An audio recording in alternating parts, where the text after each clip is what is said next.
C'est vrai que François Hollande a annoncé un changement de stratégie militaire de la France. C'est un des aveux implicites de la politique qui a été menée par Laurent Fabius, son ministre des Affaires étrangères depuis 2012. Est-ce que vous validez cette stratégie militaire de la France, cette nouvelle stratégie militaire? Attendez, des aveux de Laurent Fabius. En France, il y a un chef. C'est le président de la République. Laurent Fabius, pardonnez-moi, n'est que ministre des Affaires étrangères.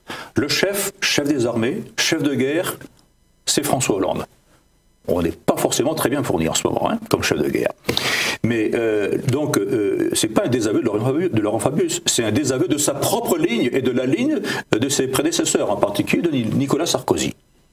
Il décide un changement de stratégie sous la contrainte. Il y a eu des événements, il y en aura probablement d'autres. C'est une énorme émotion nationale et même mondiale.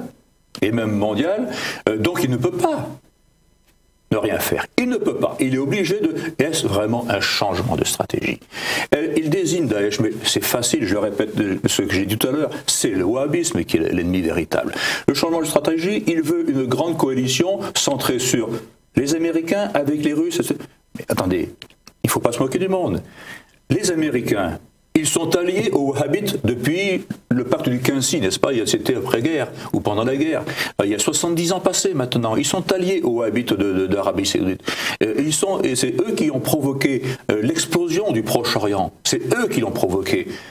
Ce sont quand même des alliés tout à fait, comment dire, enfin je ne suis pas très à l'aise avec ces gens-là, qui évitaient de donner les informations, les renseignements, comme on dit, aux pilotes français pour aller bombarder Daesh, et encore quelques jours.